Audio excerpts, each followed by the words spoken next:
নমস্কার, দেখছেন বিপি আনন্দ, আপনাদের সঙ্গে আমি কুসুমিতা। রাজ্যের বিদ্যালয় শিক্ষা দপ্তরের আয়োজনে বিপি আনন্দে বাংলা শিক্ষা ক্লাসরুমে আরও একবার রাজ্যের সমস্ত পড়ুয়াকে স্বাগত জানাই। প্রত্যেক দিনের মতো আজও কিন্তু আমরা উপস্থিত রয়েছি। নবম এবং দ্বাদশ শ্রেণীর ক্লাস এখন শুরু হবে। নবম শ্রেণীর জন্য আজকের বিষয় ইতিহাস, তোমরা জানো, এবং দ্বাদশ শ্রেণীর জন্য আজকের বিষয় মডার্ন কম্পিউটার অ্যাপ্লিকেশন।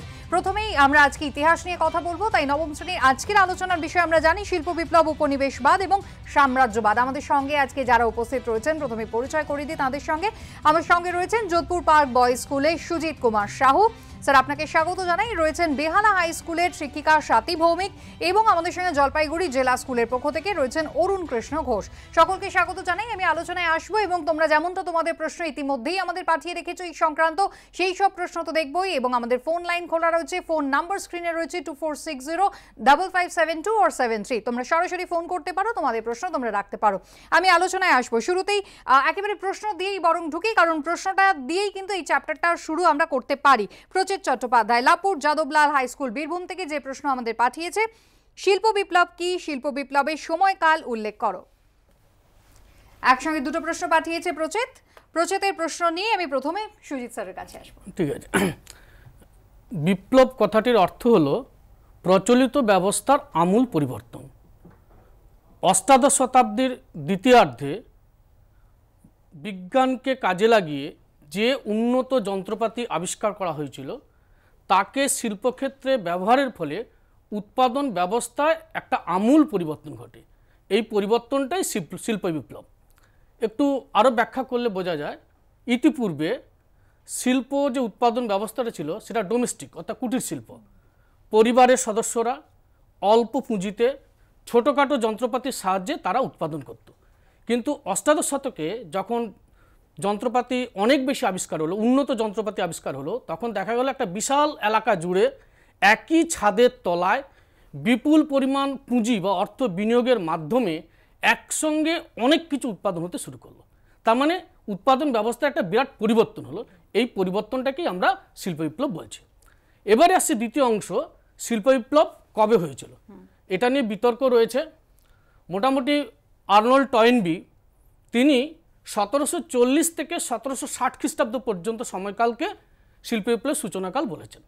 আবার ফিলিপস ডিন তিনি 1760 থেকে 1780 এই খ্রিস্টাব্দকে ধরেছেন। হবসবম, রস্টো এবং অন্যান্য বিখ্যাত অর্থনীতিবিদের অধিকাংশই কিন্তু এই মতটাকে সমর্থন করেছেন। আমরা ইংল্যান্ড এবং ইউরোপের শিল্পায়নের যদি পরিসংখ্যান দেখি তাহলে কিন্তু দুটো স্তর রয়েছে। একটা হচ্ছে 1770 থেকে 1840, এই ফেজে মূলত ইংল্যান্ডেই ব্যাপক হারে শিল্পায়ন হয়েছিল। আর দ্বিতীয় স্তরটি হচ্ছে 1840 থেকে 1914। অর্থাৎ শিল্প বিপ্লবের সময়কাল পার্টিকুলার কোনো নির্দিষ্ট ডেট বা তারিখ নয়, একটা অনেক সময় ধরে ধারাবাহিক প্রক্রিয়ার ফল। বেশ, তাহলে আমরা ইতিমধ্যেই জানলাম শিল্প বিপ্লব কি আর শিল্প বিপ্লবের সময়কাল সম্পর্কে। এবার বরং আমরা দেখি পরের প্রশ্ন কি রয়েছে। ইন্দ্রাক্ষী মিত্র আমাদের প্রশ্ন পাঠিয়েছে রানীয়গড় ক্ষুদিরাম বিদ্যাপীঠ, পশ্চিম মেদিনীপুর থেকে। ইংল্যান্ডে শিল্প বিপ্লব হয়েছিল কেন, এই প্রশ্ন রেখেছি ইন্দ্রাক্ষী। আমি স্বাতী ম্যামের কাছে যাব। হ্যাঁ, আচ্ছা, প্রথমে শুনে রাখো যে স্যার যেটা বললেন যে ইংল্যান্ডে কেন হয়েছিল প্রথম শিল্প বিপ্লব, তার কিন্তু দুটো পর্যায় রয়েছে। তো আমরা দেখতে পাচ্ছি প্রথম পর্যায় ইউরোপ মহাদেশের মধ্যে প্রথম ইংল্যান্ডেই হচ্ছে। তার কারণ হচ্ছে, প্রথম পয়েন্ট আমি যেটা রেখেছি সেটা হচ্ছে রাজনৈতিক স্থিতিশীলতা। রাজনৈতিক স্থিতিশীলতা মানে সেখানে দেখা যাচ্ছে টিউডর, স্টুয়ার্ট, হ্যানোভার যেসব রাজবংশগুলো রাজত্ব করছে, সেই রাজবংশগুলো কিন্তু ইংল্যান্ডে শান্তি এবং সাম্য রাখতে কিন্তু তারা চেষ্টা করেছিল। এবং দেখা যাচ্ছে ছোটোখাটো যুদ্ধ তো হয়েছে, কিন্তু বেশিরভাগ ক্ষেত্রে গণতন্ত্র এবং পার্লামেন্টের সাহায্যেই কিন্তু ইংল্যান্ডের রাজনৈতিক স্থিতিশীলতা বর্তমান ছিল। পরের পয়েন্টে চলে আসছি, সেখানে রয়েছে কৃষি বিপ্লব। দেখা যাচ্ছে কৃষিক্ষেত্রে নতুন নতুন যন্ত্রপাতির ব্যবহার, এবং তা সত্ত্বেও যন্ত্রপাতি ছাড়াও আমরা দেখতে পাচ্ছি যে সে সময় যেসব ভূস্বামী শ্রেণী ছিলেন তাদের হাতে প্রচুর অর্থ উৎপাদন বিক্রি করে, সেই প্রচুর অর্থ দিয়ে তারা কি করছে না কৃষিক্ষেত্রে নতুন নতুন বীজ, সার, যন্ত্রপাতি তারা ব্যবহার করছে, ফলে কৃষির উৎপাদন একটা বাণিজ্যিক রূপ লাভ করছে। পরের পয়েন্টে আসছে, সেটা হচ্ছে বৈজ্ঞানিক আবিষ্কার।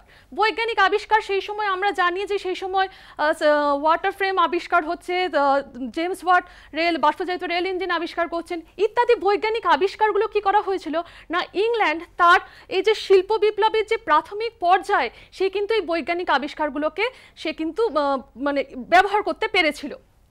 তারপর রয়েছে বাণিজ্যিক বিপ্লব। আমরা জানি যে ইংল্যান্ডের ভৌগোলিক ম্যাপ দেখলে যে ইংল্যান্ডের চারপাশে হচ্ছে সমুদ্র দিয়ে ঘেরা, এবং তার ফলে ইংল্যান্ড কিন্তু সামুদ্রিক বাণিজ্যে বা সামুদ্রিক অভিযানে অত্যন্ত দক্ষ। ফলে এবং নদী নালা খাল বিল দিয়ে সে সহজেই কিন্তু ভারী পণ্য পরিবহন করতে পারত। ফলে এবং যেহেতু ইংল্যান্ডের উপনিবেশ তখন শুধুমাত্র যে এশিয়া আফ্রিকাতেই নয়, আমেরিকাতেও ছড়িয়ে গিয়েছিল, ফলে সহজেই উপনিবেশগুলো থেকে কাঁচামাল সংগ্রহ, তার নিজের দেশে এসে সেগুলো দিয়ে উৎপাদন তৈরি হচ্ছে, জিনিসপত্র তৈরি হচ্ছে, এবং বাজারের জন্য সে কিন্তু উপনিবেশগুলোকে ব্যবহার করছে।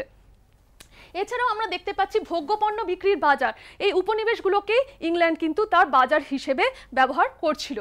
পরের পয়েন্টে দেখছি খনিজ সম্পদের প্রাচুর্য এবং পরিবহন বিপ্লব। খনিজ সম্পদ মানে ইংল্যান্ড এমন একটা দেশ, সেখানে কিন্তু কৃষিজ সম্পদ থাকার পাশাপাশি সেখানে আমরা দেখতে পাচ্ছি লোহা, তামা, টিন, দস্তা প্রভৃতি আকরিক জিনিসের ভাণ্ডার। তো এই যে খনিজ সম্পদের প্রাচুর্য এবং পরিবহন বিপ্লব, সেই যে বৈজ্ঞানিক আবিষ্কারগুলো হচ্ছে, এবং ধীরে ধীরে সে কি করছে, জাহাজ নির্মাণ করছে, পিচ রাস্তা তৈরি করছে। তো এর ফলে দেখা যাচ্ছে ভারী পণ্য এবং রেল লাইনের প্রবর্তন শুরু হচ্ছে, রেল লাইন পাতা শুরু হচ্ছে যাতে রেলপথের বিস্তার শুরু হয়। তো এইভাবে পরিবহন বিপ্লবও কিন্তু ইংল্যান্ডের শিল্প বিপ্লবের অন্যতম কারণ ছিল। এবং সবশেষে আসি দক্ষ শ্রমিক। দেখা যাচ্ছে যে ইংল্যান্ডে যখন কৃষি বিপ্লব হচ্ছে এবং ধীরে ধীরে কৃষি বিপ্লবের পাশাপাশি আমরা দেখতে পাচ্ছি শহরেও ধীরে ধীরে ল্যাঙ্কাশায়ার, ম্যানচেস্টার প্রভৃতি জায়গায় বস্ত্র উৎপাদনকে কেন্দ্র করে সেখানে শিল্প কারখানা তৈরি হচ্ছে, সেখানেও কিন্তু আমরা দেখতে পাচ্ছি শ্রমিকরা তারা কিন্তু গ্রাম ছেড়ে, মানে কৃষক যারা রয়েছে তারা কিন্তু গ্রাম ছেড়ে শহরে আসছে এবং তারা কলকারখানায় চাকরি নিচ্ছে, তাদেরকে আমরা বলছি শ্রমিক। এই শ্রমিকরা ধীরে ধীরে ধীরে ধীরে কিন্তু নিজেদের জ্ঞান এবং প্রযুক্তিবিদ্যাকে কাজে লাগিয়ে তারা কিন্তু দক্ষ হয়ে উঠছে। তো এইভাবেই কি হয়েছিল না, ইংল্যান্ডে শিল্প বিপ্লবের সূচনা হয়েছিল। মানে এক কথায় হচ্ছে শিল্পায়নের জন্য যা যা উপাদান দরকার সব ইংল্যান্ডেই প্রথম ছিল বলে ইংল্যান্ডে প্রথম শিল্প বিপ্লব হয়েছিল। একেবারে। আমি বরং পরের প্রশ্নে চলে যাই। পরের প্রশ্নের উত্তর আমি নেব অরুণ কৃষ্ণ ঘোষ আমাদের সঙ্গে জলপাইগুড়ি জেলা স্কুল থেকে রয়েছেন। আমি স্যারের কাছে আসবো। স্যার, প্রশ্নটা আপনাকে একবার বলে দিই। শ্রেয়া ঘোষাল, কাঁচরাপাড়া সারদা দেবী উচ্চ বালিকা বিদ্যালয়, উত্তর 24 পরগনা থেকে যে প্রশ্ন পাঠিয়েছে, পুঁজিপতি কাদের বলা হতো? প্রথম প্রশ্ন। দ্বিতীয় প্রশ্ন, ঘেটো কি? তৃতীয় প্রশ্ন, ফ্যাক্টরি প্রথা কি? স্যার।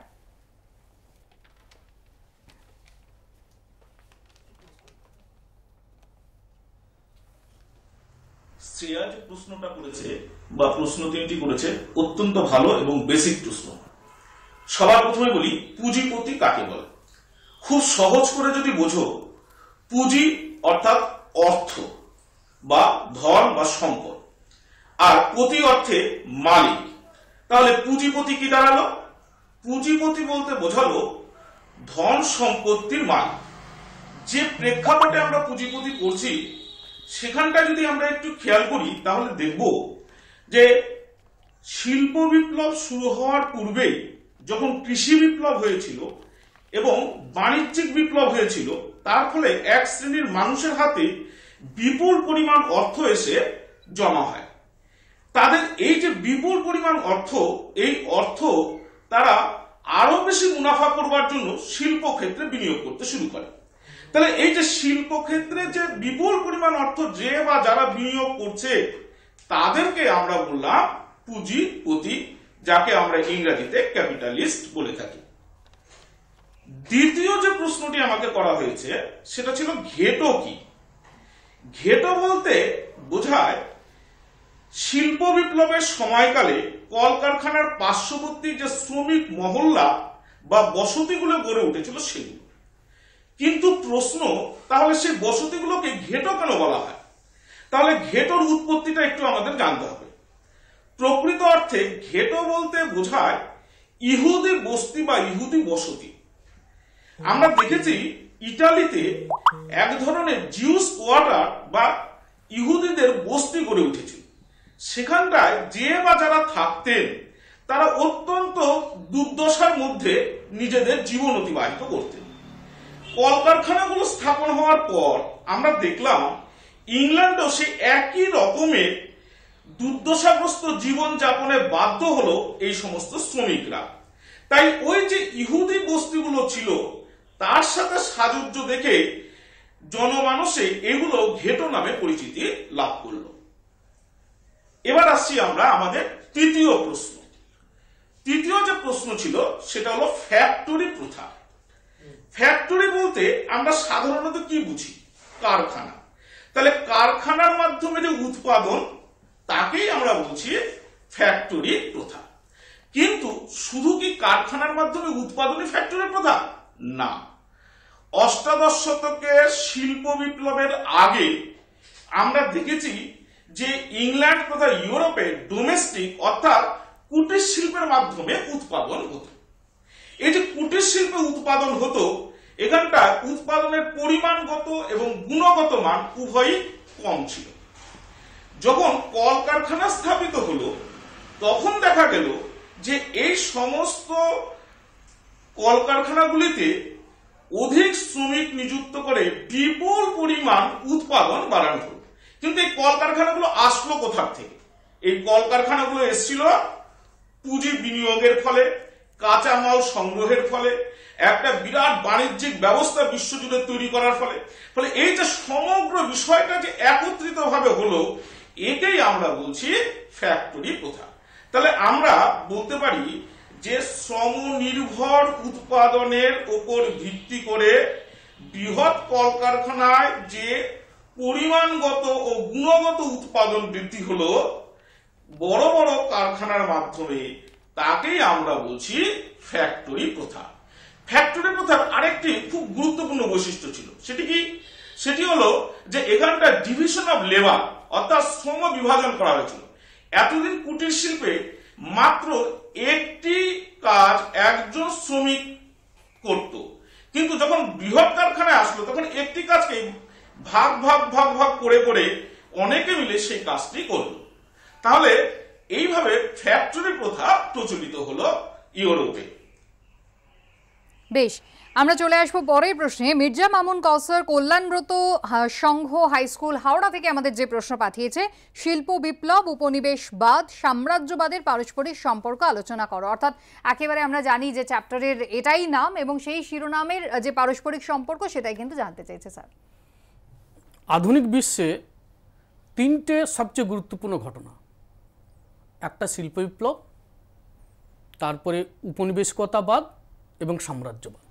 তিনটেকে কিন্তু আমরা আলাদা করে দেখতে পারি না, তিনটেই একই সঙ্গেই ঘটেছিল। শিল্প বিপ্লবের ফলে যে সকল দেশে শিল্পায়ন হয়েছিল তাদের দুটো সমস্যা দেখা দিল। একটা হচ্ছে সারপ্লাস প্রোডাকশন, উদ্বৃত্ত পণ্য, তার বিক্রির জন্য বাজার দরকার। আর দ্বিতীয় সমস্যা সস্তায় কাঁচামাল এবং শ্রমিক সংগ্রহ করা। তাহলে এই দুটো স্বার্থ সিদ্ধির জন্য শিল্পোন্নত দেশগুলো কি করলো, যারা অপেক্ষাকৃত অনুন্নত দেশ সেখানে গিয়ে উপনিবেশ স্থাপন করে সস্তায় জিনিসগুলো বিক্রি করা এবং সস্তায় বা জোর করে শ্রমিক এবং কাঁচামালকে নিজের দেশে নিয়ে এসে প্রোডাকশন চালু করা। এটা ছিল কিন্তু শিল্প বিপ্লবের একটা প্রাথমিক শর্ত। এবার দেখা গেল এই উপনিবেশ তো লিমিটেড, যারা শিল্পোন্নত দেশ সবাই, সে ইংল্যান্ড থেকে শুরু করে ফ্রান্স, রাশিয়া, জার্মানি, ইতালি, মার্কিন যুক্তরাষ্ট্র সবাই কি করলো, এশিয়া এবং আফ্রিকার দেশগুলোর উপর ঝাঁপিয়ে পড়লো উপনিবেশ দখল করার জন্য। ভারতে এসেছিল, আমরা ভাস্কো দা গামার পথ ধরে, পর্তুগিজ নাবিক ভাস্কো দা গামার পথ ধরে এলো ইংরেজ, ফরাসি, সিংহলে ইংরেজ, দক্ষিণ পূর্ব এশিয়ার ইন্দোনেশিয়াতে ডাচ বা ওলন্দাজরা, আর ইন্দোচীন যেটাকে বলা হচ্ছে ভিয়েতনাম এখন নাম, সেখানে ফরাসিরা, তারা কিন্তু উপনিবেশ স্থাপন করলো। এবার এলাম সুদূর প্রাচ্য চীনে উপনিবেশ বিস্তারের জন্য প্রথমে ইংরেজরা যুদ্ধ করলো, যেটাকে নানকিংয়ের যুদ্ধ বা আফিংয়ের যুদ্ধ বলা হয়। এরপর ইংল্যান্ড ফ্রান্স মিলে দ্বিতীয় আফিংয়ের যুদ্ধ শুরু করলো এবং এরা দুটো চুক্তি করলো, একটা হচ্ছে নানকিংয়ের চুক্তি, একটা তিয়েনসিনের চুক্তি। এই চুক্তির মাধ্যমে দেখা যাচ্ছে ইউরোপীয় দেশগুলো চীনের বিস্তীর্ণ অংশে তাদের বাণিজ্যিক আধিপত্য বিস্তার করলো। এরপরে মার্কিন পররাষ্ট্র সচিব জন হে, তিনি তার ওপেন ডোর পলিসি বা মুক্তদার নীতি ঘোষণা করলেন এবং এই নীতির ফলে দেখা যাচ্ছে ইউরোপীয় শক্তিগুলো বা বিদেশি শক্তিগুলি চীনের ভূখণ্ডকে টুকরো টুকরো করে নিজেদের মধ্যে ভাগ করে নিচ্ছে, যেমন আমরা তরমুজকে কেটে ভাগ করে খাই, ঠিক সেই রকম এটাকে বলা হয় কাটিং দ্য চাইনিজ মিলান বা চীনা তরমুজের ছেদন। এবার আসছে আফ্রিকা। আফ্রিকা কিন্তু ঊনবিংশ শতকের তৃতীয় দশক পর্যন্ত ইউরোপের কাছে অজানা ছিল, সেই জন্য আফ্রিকাকে বলা হয় ডার্ক কন্টিনেন্ট বা অন্ধকারাচ্ছন্ন মহাদেশ। পরবর্তীকালে শিল্প বিপ্লবের হাত ধরেই আফ্রিকা ইউরোপের দেশগুলির কাছে পরিচিতি লাভ করে, ফলে আফ্রিকারও বিভিন্ন দেশের উপর কিন্তু ইউরোপীয়রা তাদের উপনিবেশ স্থাপন করে। এবারে আসছে আমরা সাম্রাজ্যবাদ। আমরা হবসন বা লেনিনের যদি লেখা পড়ি, সেখানে দেখা যাচ্ছে যে উপনিবেশিকতাবাদ এবং সাম্রাজ্যবাদ একই মুদ্রার দুটো। উপনিবেশবাদটা ছিল অর্থনৈতিক আর সাম্রাজ্যবাদটা ছিল অর্থনৈতিক প্লাস রাজনৈতিক ক্ষমতা। যদি উপনিবেশগুলোর উপর রাজনৈতিক আধিপত্য বা ডোমিনেশন রাখা যায়, তাহলে সহজেই উপনিবেশের জনগণকে শোষণ করা যাবে। তাহলে এই জন্যই কিন্তু শিল্প বিপ্লবের হাত ধরেই বিশ্বে উপনিবেশিকতাবাদ এবং সাম্রাজ্যবাদ এসেছে। বেশ, আমাদের সঙ্গে এই মুহূর্তে টেলিফোন লাইনে রয়েছেন ইন্দ্রাণী চট্টোপাধ্যায়। বলো ইন্দ্রাণী। আমার প্রশ্ন হলো, শিল্প বিপ্লবে নারীদের ভূমিকা কি ছিল? বেশ, তুমি শুনতে থাকো ইন্দ্রাণী। ঠিক আছে, আমি বলছি। হ্যাঁ, বলুন। শিল্প বিপ্লবে নারীদের কিন্তু কর্মের একটা দুয়ার খুলে গিয়েছিল।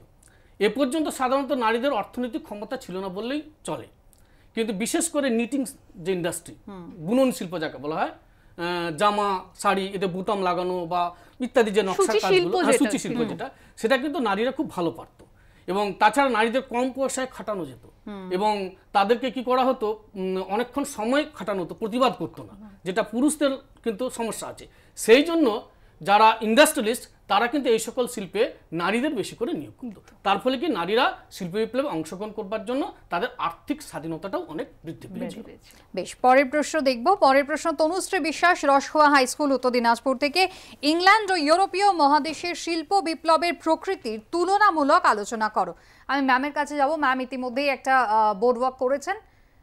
হ্যাঁ, আচ্ছা, আমি একটা ম্যাপ এঁকেছি। তো ম্যাপটা দেখলে তোমরা বুঝতে পারবে যে প্রথমে যেখানে সবার আগে শিল্প বিপ্লব হয়েছে যে জায়গাটায়, সেই জায়গাটা হচ্ছে ব্রিটিশ যুক্তরাজ্য বা ইউনাইটেড কিংডম আমরা যাকে বলি। কারণ ইংল্যান্ডে দুটো পর্যায়ে আছেন, দুটো পর্যায়ে শিল্প বিপ্লব হয়েছে। প্রথম পর্যায়ে যেটা হয়েছে সেখানে আমরা একটু আগেই পড়লাম যে সেখানে রাজনৈতিক স্থিতিশীলতা, কৃষি বিপ্লব ইত্যাদির কারণে সবার আগে ইংল্যান্ডেই হয়েছে শিল্প বিপ্লব।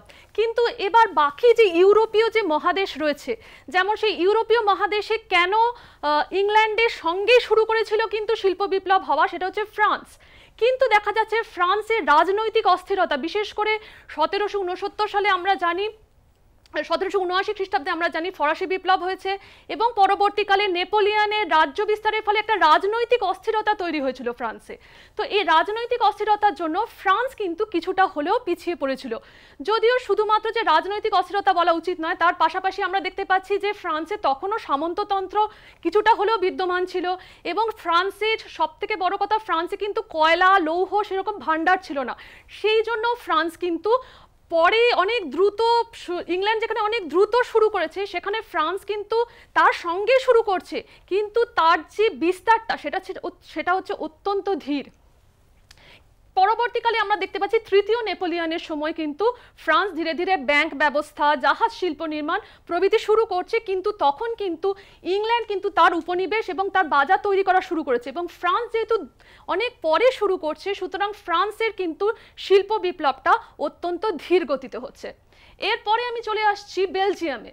বেলজিয়াম দেখা যাচ্ছে, বেলজিয়াম এবং সুইজারল্যান্ড এই দুটো দেশ কিন্তু ইংল্যান্ডের সাহায্যেই কিন্তু শিল্প বিপ্লব শুরু করেছিল এবং দেখা যাচ্ছে বেলজিয়ামের মতো একটা ছোট দেশ এবং সুইজারল্যান্ডের মতো দেশ, তারা কিন্তু বস্ত্রশিল্প, বিশেষ করে সিল্ক, রেশম এবং ধীরে ধীরে তারা কি বলবো ফ্রান্সের থেকে তারা আলসাস লোরেনের কিছুটা অংশ পেয়েছিল, যেখান থেকে জার্মানি বেশিরভাগ ক্ষেত্রেই তাদের শিল্প যে সামগ্রীগুলো পেয়েছিল তার কিছুটা কিন্তু এই বেলজিয়ামও পেয়েছিল।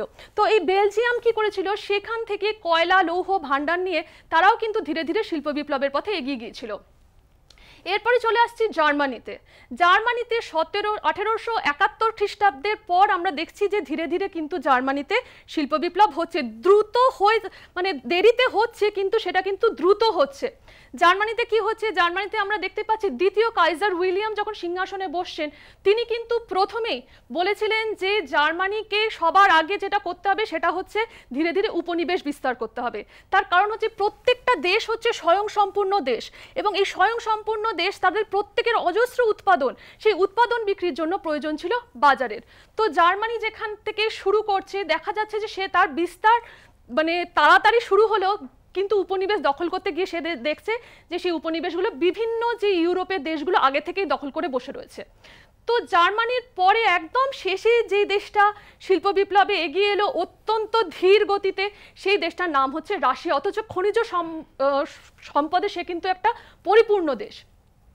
রাশিয়াতে দেখা যাচ্ছে পিটার দ্য গ্রেটের সময় শিল্প বিপ্লব শুরু হচ্ছে কিন্তু সেটা বিস্তার লাভ করছে কিন্তু অনেক পরে।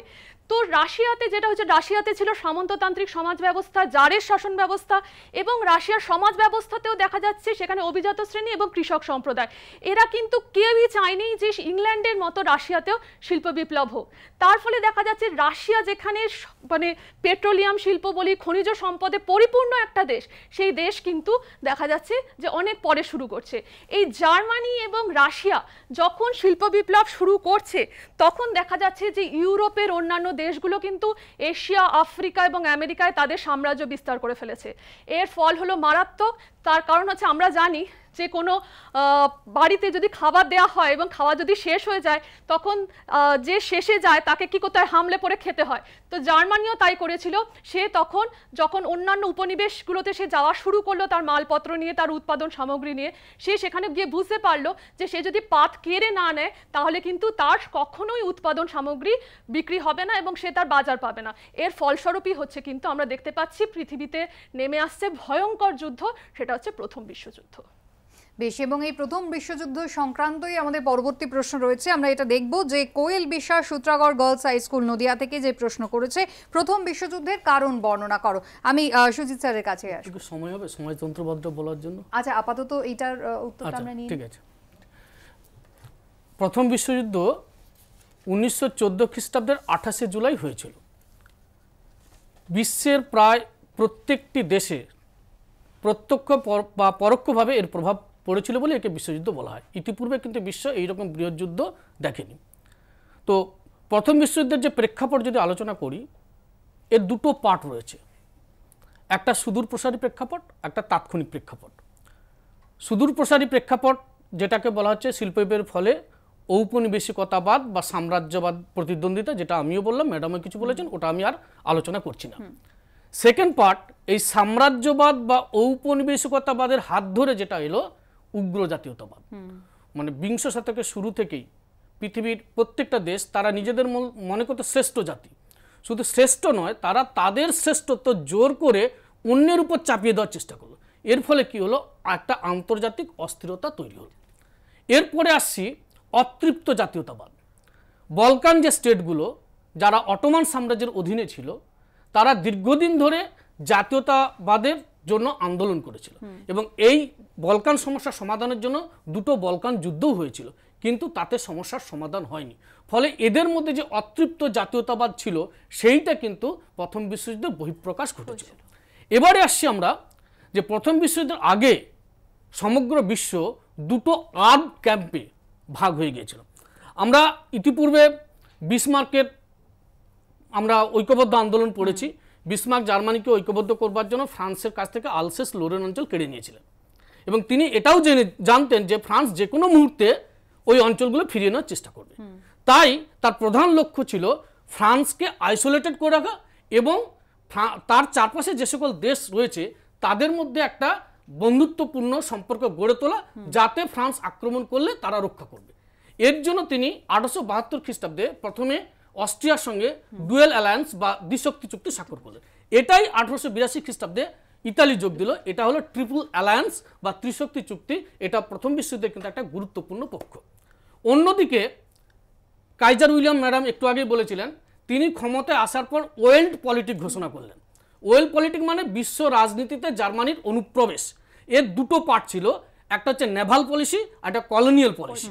অর্থাৎ মূল লক্ষ্য ছিল উপনিবেশ দখল করা, জোর করে উপনিবেশ দখল করতে যাওয়া। এই যে উপনিবেশ যখন দখল করতে যাচ্ছে তখন এটা কিন্তু ইংল্যান্ড এবং রাশিয়ার স্বার্থে লাগছে। প্রথমে কি করলো, রাশিয়া ব্লকেট থেকে বেরিয়ে এলো। ফ্রান্স এতদিন পর্যন্ত আইসোলেশনে ছিল। 1894-এ ফ্রান্স কি করলো, ইংল্যান্ডের সঙ্গে রাশিয়ার সঙ্গে চুক্তি করলো, যেটাকে বলে ফ্র্যাঙ্কো রুশিয়ান ট্রিটি। এরপর 1904 খ্রিস্টাব্দে অ্যাংলো ফ্র্যাঙ্কো ট্রিটি সাইন হলো। এই দুটো কম্বাইন করে 1907 খ্রিস্টাব্দে হলো ট্রিপল আঁতাত বা ত্রিশক্তি মৈত্রী। তাহলে আমরা দেখতে পাচ্ছি প্রথম বিশ্বযুদ্ধের আগে ইউরোপ দুটো আর্ম ক্যাম্পে ভাগ হয়ে গেল। এটার উপর কিন্তু একটা প্রশ্ন আসে। হ্যাঁ, এরপরে আসে এগুলো হচ্ছে শুধু প্রসারী প্রেক্ষাপট, যেটা বলে। এবার তাৎক্ষণিক প্রেক্ষাপট সেটা হচ্ছে সেরাজেভো হত্যাকাণ্ড। একটু স্যার সংক্ষেপে বলতে হবে। সেরাজেভো হত্যাকাণ্ড। অস্ট্রিয়ার যুবরাজ ফার্দিনান্দ বসনিয়ার রাজধানী সেরাজেভো শহরে বেড়াতে গিয়েছিলেন। সেখানে সার্বিয়ার একটি সন্ত্রাসবাদী দল তাদের হত্যা করে। অস্ট্রিয়া এর জন্য সার্বিয়াকে দায়ী করে এবং কতগুলো দাবি পূরণের জন্য তাকে 48 ঘন্টা সময় দেওয়া হয়। সার্বিয়া অধিকাংশ দাবি মেনে নিয়েছিল, কিন্তু তার সার্বভৌমত্ব ক্ষুণ্ণকারী দাবিগুলি মেনে নেয়নি। এতে অস্ট্রিয়া অসন্তুষ্ট হয়েছিল। তখন 1914 খ্রিস্টাব্দে 28 জুলাই অস্ট্রিয়া সার্বিয়া আক্রমণ করলো। পূর্বের চুক্তি অনুযায়ী অস্ট্রিয়ার পক্ষ নিল জার্মানি এবং ইতালি, অন্যদিকে সার্বিয়ার পক্ষ নিল ইংল্যান্ড, ফ্রান্স, রাশিয়া। ফলে শুরু হলো প্রথম বিশ্বযুদ্ধ। বেশ, তাহলে আজকে কিন্তু আমরা প্রথম বিশ্বযুদ্ধ অবধি আমাদের পড়া হয়ে গেল, আর এবার আমাদের সময় হচ্ছে আজকের অ্যাসাইনমেন্ট দেখা। আচ্ছা, প্রথম অ্যাসাইনমেন্ট হচ্ছে শিল্প বিপ্লবকালে ইংল্যান্ডকে বিশ্বের কারখানা বলা হয় কেন? দ্বিতীয় অ্যাসাইনমেন্ট শিল্প প্রযুক্তির বিপ্লব কি? তৃতীয় প্রশ্ন উপনিবেশবাদ কাকে বলে? চতুর্থ প্রশ্ন সাম্রাজ্যবাদ কাকে বলে? বেশ, আমাদের অ্যাসাইনমেন্ট দেখা হয়ে গেল।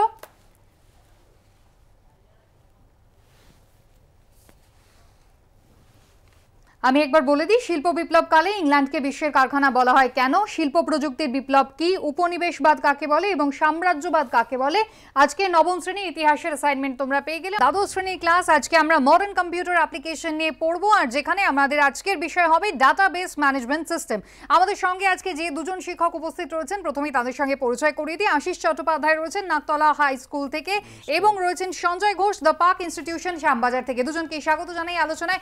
আমি স্যার প্রথমেই আপনার কাছে চলে আসি যে মডার্ন কম্পিউটার অ্যাপ্লিকেশনের মধ্যে মূলত আজকে আমরা যে ডেটাবেস ম্যানেজমেন্ট সিস্টেম যেটা পড়বো, সেখানে আমরা জানি যে প্রতিদিনই লক্ষ লক্ষ হাজার হাজার যে সমস্ত ডেটাগুলো আমরা পাই, সেই ডেটাগুলো কোথাও একটা স্টোর হয়, সেই তারও তো একটা স্টোরেজ প্রসেস কিছু একটা আছে। তো সেইটা যদি আপনি একটু ব্যাখ্যা করে দেন। দেখো, এই একটু বলার আগে কয়েকটা ঘটনা বলি। দেখো, গত বছর তোমাদের মাধ্যমিকের রেজাল্ট বেরিয়েছিল। মাধ্যমিকের রেজাল্ট বেরোনোর সময় যখন আমরা রেজাল্ট কম্পিউটার স্ক্রিনে বা আমরা মোবাইলে আমরা রেজাল্ট দেখার চেষ্টা করেছিলাম, রেজাল্টের রোল নাম্বার দিয়েছিলাম, রেজাল্টটা পেয়ে গেছিলাম। কিন্তু কি করে এলো? তোমরা পরীক্ষা দিয়ে সব মিলিয়ে পরীক্ষা দিয়েছিল 12 লক্ষেরও বেশি ছাত্র। তারপরে ধরো আমাদের সার্চ ইঞ্জিন, ইন্টারনেটে যখন সার্চ ইঞ্জিনে কোনো জিনিস সার্চ করি, কোনো একটা টপিকস লিখলে নিমেষের মধ্যে সমস্ত ওয়ার্ল্ডের সমস্ত ডেটা সার্চ করে আমার চোখের সামনে চলে আসে। সেটা কিভাবে হলো? আমরা ফেসবুক যখন কোনো অ্যাকাউন্টে আমি আইডি পাসওয়ার্ড দিলাম মোবাইলে অথবা কম্পিউটারে, তখন তার ডেটাটা আমার ঠিক নির্দিষ্ট আমার যে মানে ডেটাটা সাথে সাথে আমার স্ক্রিনের মধ্যে চলে এলো। তাহলে এই যে হচ্ছে, এগুলো যে টোটাল ব্যাপারটা ব্যাকগ্রাউন্ডে যে কাজকর্ম হচ্ছে, সেটার জন্য একটা সুন্দর পরিকল্পনা আছে। যে পরিকল্পনা না থাকতো আজকে টোটাল যে ব্যাপার, যেমন গুগল ক্রোমকে পুরো ক্রেডিট দেওয়া যায় না, ও সম্পূর্ণ কাজ করছে না। টোটাল ব্যাপারটা যে আমাদের যেমন ডিকশনারি, ধরো ডিকশনারিতে অসংখ্য ওয়ার্ড থাকে, সেই ওয়ার্ড থেকে কোনো একটা ওয়ার্ডকে যদি সার্চ করতে হয়, আমরা নিমেষের মধ্যে সেটা করে ফেলতে পারি, বিকজ তার মধ্যে একটা থাকে সুন্দর পরিকল্পনা। এই সম্পূর্ণ পরিকল্পনাটাকে নিয়ে যে আমাদের যে আলোচনা, সেই টোটাল সিস্টেমটাকে বলে আমাদের ডেটাবেস ম্যানেজমেন্ট সিস্টেম। বেশ, আমি তাহলে একটু সঞ্জয় স্যারের কাছে যাই। স্যার, ডেটাবেস ম্যানেজমেন্ট সিস্টেম, এই যে 4টে শব্দ, এটাকে যদি একটু ভেঙে ভেঙে ব্যাখ্যা করে দেন। হ্যাঁ, ডেটাবেস ম্যানেজমেন্ট সিস্টেমের মধ্যে আমরা 4টে শব্দ এখানে দেখতে পাচ্ছি। ডেটাবেস একটা আর ম্যানেজমেন্ট সিস্টেম একটা, দুটোকে আমরা আলাদা করে ভাঙলাম। ডেটাবেস কাকে বলে? ডেটাবেস হচ্ছে collection of logically related data, যেটা সিস্টেমেটিক অর্ডারে স্টোর করা থাকে, অর্থাৎ সুসংগঠিতভাবে ডেটার মধ্যে স্টোর করা থাকে। আর ম্যানেজমেন্ট সিস্টেমটা কি? একটা সফটওয়্যার যারা এই ডেটাবেসটাকে ম্যানেজ করে, রাইট? এখন ডেটা ব্যাপারটা আমাদের কম্পিউটারের ক্ষেত্রে খুব গুরুত্বপূর্ণ। আমরা যদি ধরে নিই যে একটা কম্পিউটার কি, কম্পিউটার ইজ ইলেকট্রনিক ডিভাইস যেটা একটা যে কোনো ফাংশনকে ইমপ্লিমেন্ট করতে পারে।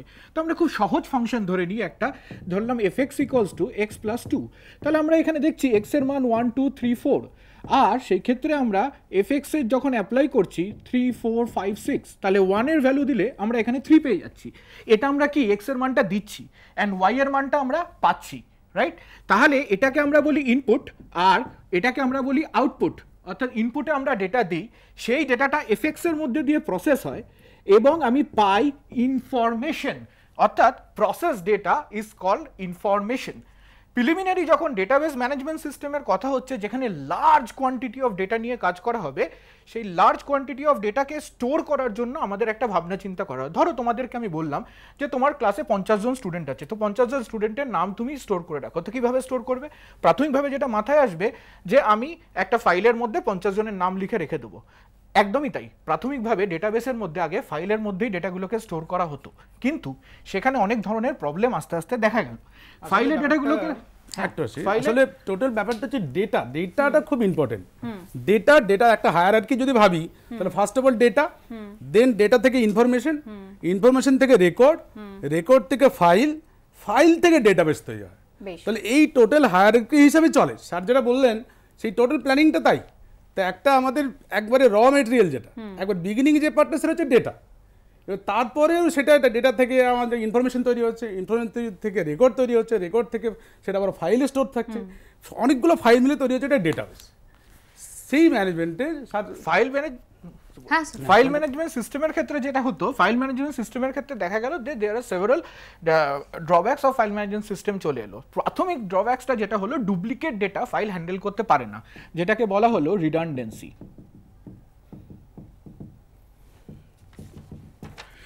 রিডান্ডেন্সি অর্থাৎ যেখানে ডুপ্লিকেট ডেটাকে ফাইল হ্যান্ডেল করতে পারছে না। পরবর্তীকালে এই ডুপ্লিকেট ডেটা হ্যান্ডেল করতে পারছে না এবং আরও অনেকগুলো প্রবলেম চলে এলো। যেমন এক হচ্ছে রিডান্ডেন্সি, যেখানে ডুপ্লিকেট ডেটা নেই, ইনকনসিস্টেন্সি, ফাইলের ডেটাগুলো ইনকনসিস্টেন্ট থাকছে, অ্যান্ড সেখানে ইনকনসিস্টেন্সি। 3 নম্বর হচ্ছে গিয়ে ফাইলের ডেটা সবচেয়ে প্রবলেম যেটা সিকিউরিটি প্রবলেম। ফাইলের ক্ষেত্রে সিকিউরিটিটা একটা ইস্যু হয়ে দাঁড়ালো, যে সিকিউরিটি প্রবলেম। যেমন ব্যাংকিং ডেটা আমাদের সিকিউরিটির ভীষণ প্রয়োজন। আমার অ্যাকাউন্টে যদি ইনফরমেশন অন্য কেউ শেয়ার হয়ে যায়, যেটা আমরা শুনি ব্যাংকের ডেটা এখান থেকে চলে যাচ্ছে, সেই জন্য একটা ডেটাবেসের সবচেয়ে গুরুত্বপূর্ণ ডেটাটাকে আমাদেরকে সিকিউর, আমরা আমার ইনফরমেশন কাউকে দিয়ে দিচ্ছি, সেই ডেটা যদি ওখান থেকে অন্য জায়গায় সরে যায় তাহলে আমাদের সিকিউরিটি থাকছে না। সুতরাং সিকিউরিটিটা ভীষণ ইম্পর্টেন্ট, যেটা আমাদের ডিবিএমএস এ একদমই। আর স্যার যেরকম বললেন সেই অনুযায়ী আরেকটা বড় রিকভারি সিস্টেম, যেটার ফাইল সিস্টেমের মধ্যে রিকভারি সিস্টেমটা থাকে না। তো এই রিকভারি সিস্টেম কেন দরকার? এই যে এক্ষুনি বললেন যে ব্যাংকিং ডেটা, কারোর যদি ব্যাংকিং ইনফরমেশনটা লস হয়ে যায় তাহলে সেক্ষেত্রে কিন্তু একটা হিউজ লস হতে পারে। এবং এই যে এত সোশ্যাল সাইটিং চলছে, অর্থাৎ ধরে নিয়ে যে ফ্লিপকার্ট বা উবের এরা চলছে, they are already depend on the database. Actually তারা ডেটাবেসের উপরেই ডিপেন্ড করে আছে, তাই রিকভারি সিস্টেমটা খুব দরকার। যদি কোনো কারণে ডেটাবেস ক্র্যাশ করে যায় তাহলে সেটাকে রিকভার করাটা অত্যন্ত গুরুত্বপূর্ণ হয়ে দাঁড়ায়। আর এই প্রবলেমগুলোকে ওভারকাম করার জন্যই আমাদের কাছে চলে আসে ডিবিএমএস অর্থাৎ ডেটাবেস ম্যানেজমেন্ট সিস্টেম, যেখানে আমরা রিডান্ডেন্সিটা অর্থাৎ ডুপ্লিকেট ডেটা অ্যাভয়েড করতে পারি, যেখানে আমরা ইনকনসিস্টেন্সি অ্যাভয়েড করতে পারি, যেখানে সিকিউরিটি প্রচণ্ড হাই, সিকিউরিটি মেনটেন করার জন্য এখানে 3 টায়ার সিকিউরিটি থাকে এবং সেক্ষেত্রে সিকিউরিটি মেনটেন করার জন্য ডিবিএ ডেটাবেস অ্যাডমিনিস্ট্রেটর থাকে, যার যে অথরাইজ অ্যাক্সেসকেই একমাত্র অ্যাক্সেস করতে দেয়, অন্য আনঅথরাইজ অ্যাক্সেসকে অ্যাক্সেস করতে দেয় না। অর্থাৎ ইলিগাল অ্যাক্সেস যাদের থাকে তাদেরকে অ্যাক্সেস দেয় না। এখানে ইউজার আইডি পাসওয়ার্ড দিয়েই আমাদেরকে এর মধ্যে ঢুকতে হয়। রিকভারি ম্যানেজমেন্ট সিস্টেম যদি কোনো কারণে ডেটাবেস ক্র্যাশ করে যায় তাহলে এক্ষেত্রে রিকভারি করা কিন্তু অনেকটা ইজিয়ার হয়ে যায়। That is the most important things যেগুলো ডেটাবেস ম্যানেজমেন্ট সিস্টেমে আমরা ফিচারে পাচ্ছি, যেটা আমরা তার জন্য ফাইল সিস্টেমটা 1960s এর পর থেকে ওভারকাম করে ডিবিএমএস অর্থাৎ ডেটাবেস ম্যানেজমেন্ট সিস্টেমের মধ্যে এটা চলে আসে। বেশ, আমরা বরং এবার দেখে নিই যে প্রশ্নগুলো আমাদের ইতিমধ্যেই ছাত্রছাত্রীরা পাঠিয়েছে তারা ঠিক কি জানতে চাইছে। প্রথমে দেখব শ্রাবণী হাসদা, খাজুরদহ উচ্চ বিদ্যালয় হুগলি থেকে শ্রাবণী যে প্রশ্ন আমাদের পাঠিয়েছে, ডেটাবেস ম্যানেজমেন্ট সিস্টেম কাকে বলে? এই প্রশ্নের উত্তর কিন্তু শ্রাবণী ইতিমধ্যেই পেয়ে গিয়েছে। ডেটাবেস স্কিমা কাকে বলে? ফিজিক্যাল স্কিমা ও লজিক্যাল স্কিমা সম্পর্কে সংক্ষেপে আলোচনা করো। তারপর দেখব অয়ন দত্তর প্রশ্ন, তারকেশ্বর মহাবিদ্যালয় হুগলি থেকে, ফাইল সিস্টেম অপেক্ষা ডিবিএমএস এর সুবিধাগুলি কি কি? অয়নের দ্বিতীয় প্রশ্ন, ডিবিএমএস এর মধ্যে ডেটাগুলিকে টেবিল আকারে কেন রাখা হয়? অয়নের তৃতীয় প্রশ্ন, ডিবিএমএস কিভাবে ডেটার পুনরাবৃত্তি কমাতে সাহায্য করে? অয়নের দ্বিতীয় প্রশ্নের উত্তরটা বোধহয় আমাদের এক্ষুনি হয়ে গেছে একদম একদম যে একদম। ডেটাবেস ফাইল সিস্টেম কেন মানে ডেটাবেস কেন গুরুত্বপূর্ণ। একদমই তাই। এবার আমরা দেখব অরিত্র সেনগুপ্তর প্রশ্ন, নবগ্রাম বিদ্যাপীঠ হুগলি থেকে, ডেটাবেসের কয়েকটি ব্যবহারিক প্রয়োগ উল্লেখ করো। এর মধ্যে আমার মনে হয় স্যার ডেটাবেস স্কিমা কাকে বলে, ফিজিক্যাল স্কিমা, লজিক্যাল স্কিমা, এটা সম্পর্কে একটা আলোচনার প্রয়োজন রয়েছে। স্যারের কাছে আমি এরপরে যাব ডিবিএমএস এর মধ্যে ডেটাকে কেন টেবিল আকারে রাখা হয় এটাও আমাদের জানতে হবে, এবং ডেটাবেসের ব্যবহারিক প্রয়োগ। স্যার স্কিমা দেখো আমি একটু আগেই বললাম যে একটা ডেটাবেস তৈরি হয়, কি বললাম, প্রথমে ডেটা থেকে ইনফরমেশন থেকে রেকর্ড থেকে ফাইল থেকে ডেটাবেস। তাহলে এই যে ডেটাবেসটা তৈরি হবে, ডেটাবেসটা আমরা ম্যানেজমেন্ট সিস্টেমে কি হয়, একটা অ্যাপ্লিকেশন থাকে, একটা প্রোগ্রাম থাকে, যে প্রোগ্রামটাকে সমস্ত ডেটাবেসগুলোকে কন্ট্রোল করে। As for example school management system, একটা স্কুলে স্টুডেন্ট ভর্তি হয়, স্কুলে স্টুডেন্টে ভর্তি হয়, তখন তার অ্যাডমিশন রেকর্ড তৈরি হয়, তারপরে স্টুডেন্টটা পরীক্ষা দেওয়ার পর তার মার্কস রেজাল্ট তৈরি হয়, দেন স্টুডেন্টের আরেকটা থাকে লাইব্রেরির রেকর্ড থাকে, স্টুডেন্টের ফিজ রেকর্ড থাকে। এই যে ডিফারেন্ট পার্ট বিভিন্ন অংশে যে টুকরো অংশগুলো থাকে, সেগুলো আমরা ম্যানুয়ালি কী করতাম, বিভিন্ন জায়গায় ফাইল তৈরি করে সেই ফাইলগুলো থেকে ইনফরমেশন নিয়ে ফাইনালি একটা স্টুডেন্টের প্রোগ্রেস রিপোর্ট তৈরি হতো, তখন সমস্তগুলো চেক আপ করে তৈরি হয়। এখানে কি হয়, এখানে যে টোটাল জিনিসটা একসাথে কম্পিউটারে করে আমরা সেই জিনিসটা অটোমেটিক্যালি চেক আপ হয়ে সেটা একটা প্রোগ্রেস রিপোর্ট তৈরি হচ্ছে। কিন্তু তার জন্য আমাদের যেটা দরকার, একটা টোটাল স্ট্রাকচারটা, একটা টেবিলের স্ট্রাকচার কীরকম হবে, একটা টেবিলের মধ্যে কী কী থাকবে, একটা স্টুডেন্টের কীরকম থাকবে, সেই টোটাল স্ট্রাকচারটাই হচ্ছে স্কিমা। যেমন স্যার আমাদের এখানে আমি লিখেছেন দেখুন যে আমরা একটু আলোচনার মধ্যে এক্ষুনি বললাম যে লজিক্যালি রিলেটেড ডেটাগুলোই ডেটাবেসের মধ্যে থাকে। তাহলে লজিক্যালি রিলেটেড হতে গেলে আমি ইরেলিভেন্ট ডেটাকে একসাথে রাখতে পারবো না, আমাকে রেলিভেন্ট ডেটাগুলোকেই একসাথে রাখতে হবে, এবং তার জন্যই কিন্তু আমাদেরকে একটা নির্দিষ্ট ফরম্যাটে এটাকে ব্যবহার করতে হবে। যখন ধরুন স্কিমা বলতে গেলে আমরা এইভাবে রিপ্রেজেন্ট করতে যাই। ফিজিক্যাল স্কিমা হচ্ছে গিয়ে যে আমরা ফিজিক্যাল ডিভাইসের মধ্যে এগুলোকে কোন কোন ডিভাইসে স্টোর করছি, কিভাবে স্টোর করছি, হার্ড ডিস্কে স্টোর করছি, ক্লাউডে স্টোর করছি, সেটা ফিজিক্যাল স্কিমার মধ্যে পড়ে। আর লজিক্যাল স্কিমা হচ্ছে গিয়ে কিভাবে আমরা ডেটাবেসটাকে ডিফাইন করছি। যেমন এখানে এটা একটা স্কিমা যার মধ্যে দেখতে পাচ্ছি এমপ্লয়ির মধ্যে কি আছে, employee ID, employee name, salary and date of join, এগুলো সব এমপ্লয়ি রিলেটেড ডেটা। এমপ্লয়ি আইডির সাথে এমপ্লয়ি নেমটা রিলেটেড, এমপ্লয়ি স্যালারিটা related, date of join related. Structure, যে স্ট্রাকচারটা দিয়ে পরবর্তী সময় অ্যাপ্লিকেশনটা আমাদের চলবে। বেশ, এখানে আরেকটা যেটা প্রশ্ন ছিল সেইটা আমরা একটু যদি দেখি, ডিবিএমএস কিভাবে ডেটার পুনরাবৃত্তি কমাতে সাহায্য করে, রিপিটেশন যাতে না হয়। রিপিটেশন ডেটা এই যে এখান থেকে আমরা স্কিমা থেকেই এটাকে দেখাতে পারি যে ডিবিএমএস কি করে পুনরাবৃত্তি কমাতে সাহায্য করে। ধরে নাও আমরা স্টুডেন্ট নাম আছে, স্টুডেন্টের একটা অনির্বাণ বা সৌম্য, এটা খুব কমন নাম। যদি আমরা স্টুডেন্টের নাম দিয়ে ডেটাগুলোকে স্টোর করি, তাহলে দেখা যাচ্ছে যে একটা ক্লাসে 4টে সৌম্য আছে, 5টা অনির্বাণ আছে। তাহলে সেইটাকে আমি পার্টিকুলার সৌম্যকে কি করে ডিটেক্ট করব, তার জন্য আমাকে পার্টিকুলারলি একটা আইডি বা এসআইডি বা স্টুডেন্ট আইডি মেনটেন করতে হয়, যেটা কিনা ইউনিক হয়, যেখান থেকে আমি ডেটাগুলোকে আইসোলেট করতে পারি। That is called isolation property of DBMS. ডেটাগুলোকে আমরা ইন্টাররিলেটেড ডেটাগুলোকে আইসোলেট করতে পারি, রেকর্ডগুলোকে আলাদা করতে পারি, ফিল্ডসগুলোকে আলাদা করতে পারি, এবং ডেটাগুলোকে কি ফিল্ড দিয়ে সার্চ করতে আমার খুব সুবিধা হয়। That is a main thing, যেটা আমরা কোনো এই যে এই জায়গাটাকে থেকে আমরা এটাকে বলে থাকি সাধারণত ইউনিক কি বা প্রাইমারি কি। এটা দিয়ে আমরা ডেটাগুলোকে একটা ডেটার থেকে আরেকটা ডেটাকে আইসোলেট করতে পারি, যাতে ডুপ্লিকেট ডেটা এন্ট্রি না হতে পারে। ডুপ্লিকেট ডেটা একটা নাম যদি 4 বা 5 বার এন্ট্রি হয়ে যায়, যদি স্টুডেন্টদের ক্ষেত্রে হয়, তাহলে একটা স্টুডেন্টের 4টা মার্কশিট বেরিয়ে যেতে পারে, তাহলে সেটা সম্পূর্ণটা ঠিক না, এবং একজনের সঙ্গে আরেকজনের এটা মিলে যাওয়ার খুব সম্ভাবনা থাকবে। সেই ব্যাপারগুলো একটা প্রবলেম তৈরি হয়। স্কিমা থেকে রিলেটেড যে জায়গাটা আমাদের যাওয়ার কথা ছিল, সেটা হচ্ছে কি স্কিমা থেকে, অর্থাৎ স্কিমা বলতে বলতে একটা জিনিস বলতে হবে যে আমরা যে টেবিল মেনটেন করছি, একটা টেবিল জিনিসটার মধ্যে কি থাকছে, এটা আমার একটা টেবিল জিনিসটার মধ্যে যে জিনিসগুলো থাকছে সেটা হচ্ছে গিয়ে একটাকে বলছে কলাম, আর একটাকে বলছে, এগুলোকে বলছে টেবিল ফিল্ড। অর্থাৎ আমি যে এক্ষুনি স্কিমাটা এঁকেছিলাম, সেই স্কিমার মধ্যে এমপ্লয়ি আইডি ছিল, এমপ্লয়ি নেম ছিল, স্যালারি ছিল, ডেট অফ জয়েন ছিল, আর ডেট অফ বার্থ ছিল ধরে নিলাম। তাহলে এমপ্লয়ি আইডি, এই যে এটাকে হচ্ছে টেবিল, এই টেবিলটার মধ্যে এবার করসপন্ডিং রেকর্ডস থাকছে। ওকে, তো এই টেবিলের এগুলোকে বলছে কলাম। এইবারে দেখে টোটাল সিস্টেমটাকে আমাদের ডিবিএমএস এর কয়েকটা পরিভাষা আছে। এই পরিভাষার টোটাল সিস্টেমটাকে টেবিলটাকে নাম দেওয়া হচ্ছে এন্টিটি। টোটালটাকে পুরো টেবিলটাকে, যেমন যদি এই টেবিলটার নাম যদি আমরা এমপ্লয়ি টেবিল বলি, তাহলে এর এন্টিটির নাম হচ্ছে এমপ্লয়ি। এবার এক একটা যে ফিল্ড যেটা উনি বললেন বা কলাম, এক একটা কলামকে বলে অ্যাট্রিবিউট, এবং এক একটা রো বা রেকর্ড যেখানে থাকে সেগুলোকে বলে টাপল। এগুলো সমস্ত ডিবিএমএস এর পরিভাষা, যে ভাষাগুলো দিয়ে যে আমরা পরবর্তী সময়ে যারা প্রোগ্রামার সেটা প্রোগ্রাম করতে সুবিধা হয়, বা অন্যান্য আরও অ্যাপ্লিকেশন যেখানে ডেভেলপ হয় সেখানে এই জিনিসগুলো কিন্তু ভীষণ প্রয়োজন হয়। আবার টোটাল নাম্বার অফ যদি সমস্ত রোগুলো নিয়ে টোটাল নাম্বার অফ রো একটা প্ল্যানিং আছে, টোটাল নাম্বার অফ কলাম আছে, যেমন টোটাল নাম্বার অফ কলামকে বলে degree of table, total number row কে বলে আমাদের কার্ডিনালিটি। বলে এই যে সিস্টেমগুলো, এই যে টোটাল টার্ম বা একদম উদাহরণস্বরূপ এখানে বলে দিই, সেটা হচ্ছে গিয়ে এই টেবিলে কটা কলাম আছে, 1টা 2টো 3টে 4টে 5টা, তাহলে এই টেবিলের ডিগ্রি কত হবে 5। ওকে, আর এই টেবিলে যতগুলো কিছু রেকর্ড থাকতে পারে সেই অনুযায়ী এর কার্ডিনালিটি হবে। এবং স্যার যখন এন্টিটির কথাটা প্রসঙ্গটা এনেই ফেললেন, তার সাথে আমাদেরকে মনে হয় বলে রাখা ভালো যে এন্টিটি রিলেশনশিপ জিনিসটা কি। বেশ, এন্টিটি রিলেশনশিপ জিনিসটা কি, what is entity relationship? Actually আমরা ডেটাবেস, এই যে এত লার্জ কোয়ান্টিটি অফ ডেটাবেস চারিদিকে যাচ্ছে, সেই লার্জ কোয়ান্টিটি অফ ডেটাবেসকে যখন আমাদেরকে মেনটেন করতে হয়, তার আগে প্ল্যানিং দরকার, ডিজাইনিং দরকার।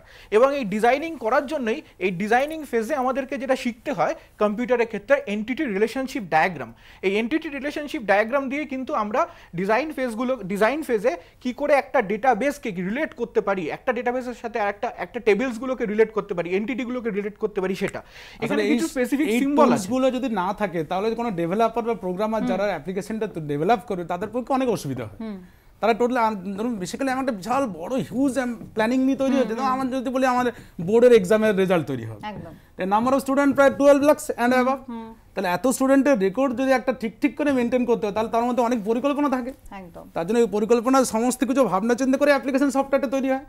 তার জন্য এই যে ডিজাইন, ড্রয়িং, এগুলো কিন্তু ভীষণ ইম্পর্টেন্ট। এবং এক্ষেত্রে আমি খুব সংক্ষিপ্ত আকারে বলেছি, সবকটা ফিল্ড আমি এখানে বলছি না, খুব সংক্ষিপ্ত আকারে বলছি যে যেগুলো খুব ইম্পর্টেন্ট, এটা হচ্ছে গিয়ে অ্যাট্রিবিউট, এটা হচ্ছে গিয়ে এন্টিটি ইটসেলফ, এটা হচ্ছে গিয়ে রিলেশন। এখানে আমাদেরকে এই জায়গাটা দেখতে গেলে এই এন্টিটি রিলেশনশিপটি কি, আমরা ধরে নিই এন্টিটি রিলেশনশিপটা কিভাবে তৈরি হয়। আমি ধরে নিলাম আমার কাছে একটা এন্টিটি আছে, দ্যাট ইজ কল এমপ্লয়ি, আরেকটা এন্টিটি আছে দ্যাট ইজ কল ডিপার্টমেন্ট। অর্থাৎ এদের মধ্যে রিলেশনশিপটা কি হবে, যে এমপ্লয়ি ওয়ার্কস অন ডিপার্টমেন্ট, তাহলে দেখো খুব সহজভাবে আমরা বলতে পারি একটা এমপ্লয়ি একটা ডিপার্টমেন্টে চাকরি করতে পারে, কিন্তু অনেকগুলো এমপ্লয়ি একটা ডিপার্টমেন্টে চাকরি করতে পারে, কিন্তু একটা এমপ্লয়ি মোর দ্যান ওয়ান ডিপার্টমেন্টে চাকরি করতে পারে না। যে এডুকেশন ডিপার্টমেন্টে চাকরি করছে, সে ফিনান্স ডিপার্টমেন্ট বা অ্যাকাউন্টস ডিপার্টমেন্টে চাকরি করতে পারবে না। ডিবিএমএস এর এই অংশগুলো যারা আলোচনা করে, অনেকগুলো এমপ্লয়ি সিস্টেম অ্যানালিস্ট হয়। আচ্ছা, সিস্টেম অ্যানালিস্টটা কি করে, এইটা ড্রয়িং, ডিজাইন যেটা সার করছেন, যেটা ইয়ার ডায়াগ্রাম বা এই জাতীয় ডায়াগ্রামগুলো তারা তৈরি করে দেন। এবং ডেভেলপাররা কি হবে, এটাকে নিয়ে তাদের কাছে ইনপুট হচ্ছে এটা, এই ডায়াগ্রামগুলো। এই ডায়াগ্রামগুলো থেকে বুঝতে পারে যে কটা ডিপার্টমেন্ট আছে, কতগুলো এমপ্লয়ি আছে, এবং সেখানে তাদের মধ্যে কি প্রসেসিং হবে। উনি যেটা মাঝে যেটা রিলেশন দেখালেন, সেই রিলেশনটা একটা যে প্রসেস তৈরি হয়, যে প্রসেসে কোথায় কিভাবে কাজকর্ম হবে, সেই প্ল্যানিংটা। বেশ, আমরা তাহলে শুনে নিই স্যার।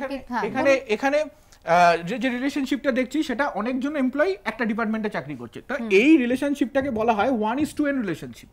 আবার যদি ধরি স্টুডেন্ট আবার টিচার, তাহলে একটা মজার জিনিস দেখো, তোমরা বিভিন্ন সাবজেক্ট পড়ছো, তাহলে একজন স্টুডেন্ট অনেকজন টিচারের কাছে পড়ছে, আবার অনেকজন স্টুডেন্ট একজন টিচারের কাছে পড়ছে এট দ্য সেম টাইম। তাহলে একজন টিচার অনেকজন স্টুডেন্টকে পড়াচ্ছে, আবার একজন স্টুডেন্ট অনেকজন টিচারের কাছে পড়ছে, তাহলে এটা এম, এটা এন, এই রিলেশনশিপটাকে বলা হয় M:n রিলেশনশিপ। আবার দেখো লাস্টে আমার কাছে একটা ডিপার্টমেন্ট আছে, ওকে, আর ডিপার্টমেন্টের আমার কাছে একটা ম্যানেজার আছে। তাহলে একটা ডিপার্টমেন্টে কটা ম্যানেজার থাকবে, একটাই ম্যানেজার থাকবে, তাহলে একটা ডিপার্টমেন্টের একটা ম্যানেজার। এই রিলেশনশিপটাকে বলা হয় 1:1 relationship. Department manages by manager, teacher teachers. তাহলে এইখানে রিলেশনশিপে আমরা তিনটে জিনিস দেখতে পেলাম, 1:n, 2 M:n, 3 1:1। এইটাকেই বলা হয় কার্ডিনালিটি রেশিও বা রিলেশনশিপ। বেশ, তাহলে আমি বরং এর পরের প্রশ্নগুলো দেখি। পরে তোয়েব মোল্লা, চিনপাই হাই স্কুল, বীরভূম থেকে যে প্রশ্ন পাঠিয়েছে, উদাহরণ সহ ডেটাবেস স্কিমা বলতে কি বলছো লেখো। উত্তর কিন্তু আমরা ইতিমধ্যেই পেয়ে গিয়েছি, স্যার কিন্তু বোর্ড ওয়ার্ক করে দেখিয়ে দিয়েছেন। একদম। এরপরে কোয়েল বরম, মাল যমুনা, কালীপ্রসন্ন স্মৃতি বিদ্যাপীঠ থেকে জানতে চেয়েছে মেটা ডেটা কি। আমি স্যারের কাছে আসবো। Sir, meta data data already আমরা বললাম, data about data is called meta data. বেশ, কোনো ডেটা এমন হয়, ধরুন বেসিক্যালি ধরুন যদি আমরা এক্সাম্পল হিসেবে চাই, রেজাল্ট, একটা স্টুডেন্টের রেজাল্ট তৈরি হয়েছে, রেজাল্ট তৈরি করতে আরও কিছু ডেটা লাগে, কি লাগে, বিভিন্ন সাবজেক্টে মার্কস লাগে, মার্কস তৈরি। তাহলে একটা ডেটা বলতে গিয়ে যদি আরও কিছু ডেটার উপস্থাপনা করা হয়, তখন সেই জিনিসটাকে বলা হয় মেটা ডেটা। এখানে একটা আমি বলে দিই, সেটা হচ্ছে গিয়ে একটা মজার জিনিস, আমরা যে বলছিলাম যে ডিবিএমএস এর যে রিকভারি ম্যানেজমেন্ট সিস্টেমটা আছে, এই রিকভারি ম্যানেজমেন্ট সিস্টেমের ক্ষেত্রে আমরা রিকভার করি কি করে? আমি যখন ডেটাবেসে কোনো ধরনের ট্রানজাকশন করতে যাচ্ছি বা কোনো ধরনের অ্যাকশন নিতে যাচ্ছি, অ্যাক্সেস করতে যাচ্ছি, ডিলিট, ইনসার্শন, আপডেশন, এই অপারেশনস গুলোর এগেনস্টে ডেটাবেস অ্যাডমিনিস্ট্রেটর ইটসেলফ নিজে কিছু ডেটাকে স্টোর করে। অ্যান্ড এই যে ডেটাগুলোকে স্টোর করে যে আজকে 10টা 12 সময় এই ব্যাংক অ্যাকাউন্ট থেকে এই টাকাটা ট্রানজাকশন হয়েছে, তো এই যে টাকাটা ট্রানজাকশন হয়েছে, that is a transaction, that is a DBMS এর ক্ষেত্রে ট্রানজাকশন। এই যে টাকাটা ট্রানজাকশনের পরেও যে এক্সট্রা আরও ইনফরমেশন যেটাকে এর মধ্যে পুট করছে, that is what is called meta data, অর্থাৎ ডেটা অ্যাবাউট ডেটা, অ্যাকচুয়াল যে ডেটাটা ট্রানজাকশন হচ্ছে তার এগেনস্টে আরো কিছু ডেটা হচ্ছে, অর্থাৎ ডেটাবেসটা কোনো কারণে আপডেট হয়েছে, মেটাডেটাকে কন্ট্রোল করার জন্য আমাদের যত ডেটা ডিকশনারি বলে একটা পার্ট আছে, ডেটা ডিকশনারি, যেটা যেমন আমরা ডিকশনারিতে বিভিন্ন ওয়ার্ডের মিনিং বা অন্যান্য জিনিস কালেক্ট করি, এখানে ডিবিএমএস এর ক্ষেত্রে ডেটা ডিকশনারি বলে একটা অংশ রয়েছে, যে ডেটা ডিকশনারিতে এই মেটা ডেটা বা অন্যান্য ডেটার বিভিন্ন তার টাইপ কীরকম, তাতে কী টাইপের ডেটা থাকবে, কী অ্যামাউন্টের ডেটা থাকবে, এই যে সমস্ত কিছু ডেসক্রিপটিভ লেখা রয়েছে। আদারওয়াইজ ধরুন একটা ডেটা যদি আমরা ভাবি যে আমরা যখন কম্পিউটারে কোনো একটা কাজকর্ম করি তখন তার তো রেকর্ড নিয়ে ভাবি না, হিউজ অ্যামাউন্ট অফ রেকর্ড, কত রেকর্ড হবে, কোনো আনলিমিটেড থাকে, কখন আমাদের যেমন ধরুন ফেসবুক অ্যাকাউন্ট, কটা অ্যাকাউন্টে কত কোটি হবে, কত লক্ষ হবে, সেটা কোনো আমাদের মেজারমেন্ট নেই। ফলে সেই জন্য আমাদের এই প্ল্যানিংটা একটা সুন্দর করা থাকে, যাতে যতই আসুক না কোনো, যাতে আমাদের ওভারফ্লো না হতে পারে বা অন্যান্য কোনো অবস্টাকেলগুলো যেগুলো যাতে তৈরি না হয়। বেশ, আমাদের এই মুহূর্তে ফোনে একজন রয়েছেন, ঋত্বিকা বসু আমাদের ফোন করেছেন, ভালো। Database is a collection of interrelated data. তুমি এই সম্পর্কে হ্যাঁ বলো। তো ইন্টাররিলেটেড ডেটাটা যদি একটু বোঝান। বেশ স্যার, একটু ইন্টাররিলেটেড ডেটা। ইন্টাররিলেটেড ডেটা মানে একটু আগে আমরা ডিসকাশন করছিলাম, অর্থাৎ ডেটাবেসে যে অ্যাট্রিবিউট গুলো আমরা যেগুলোকে ইউজ করছি, কলামসগুলোকে ইউজ করছি, তাদের প্রত্যেকের মধ্যে একটা রিলেশনশিপ থাকবে। এই রিলেশনশিপগুলো অ্যাকচুয়ালি ফাংশনাল ডিপেন্ডেন্সি দিয়ে এদেরকে আইডেন্টিফাই করা হয়। যেমন একটা স্টুডেন্টের যদি একটা ডেটাবেস বলি, একটা স্টুডেন্টের name, class, section, roll number আছে, যদি আমি নেমটা রোল নাম্বারটা দিয়ে ভাবি কার রোল নাম্বার, তখন নেমটা আসবে। ঠিক, রোল নাম্বারটা দিয়ে একটা স্টুডেন্টের সম্পর্কে বিভিন্ন রকম কলাম রয়েছে এবং এদের মধ্যে একটা রিলেশন একটা আরেকটির সঙ্গে সম্পর্কযুক্ত। মানে যদি তার ডেট অফ বার্থটা দেওয়া হয় তাহলে কিন্তু তার নামটাও আমরা পাবো, রোল নাম্বারটাও আমরা পাবো। একটা যদি প্রশ্ন করি তখন আরেকটা প্রশ্নের অ্যানসার হিসেবে আরেকটা কোশ্চেন, এবং এমপ্লয়ি আইডি রেসপেক্টে আমরা গোটা এমপ্লয়ি ইনফরমেশনটা পেয়ে যাব, অর্থাৎ একটার উপরেই বাকিটা ডিপেন্ড করে আছে।